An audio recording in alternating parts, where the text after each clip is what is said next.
Бауырым, не істеп отырсың? А? Не істеп отырсың деймін? Ақшасын төлесең, айтам. Ақшасын? Қанша? 500 теңге. 500? Ой, мынау. Мә, 1000 теңге 500 жоқ. Мә, ұстайды. Сдачыңды берейін.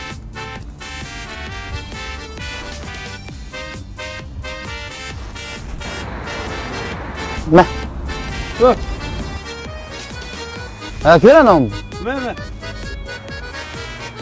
Я не істеп отырсың енді? Ештеңе істеп отырған жоқпын. Сен жай әшейін отыр. Әншейін? Сен ақымақ дейсің ғой? Ақымақ болсам ақымақ шығармын. Бірақ күніге осылай жасап 5000 теңге тауып отырмын.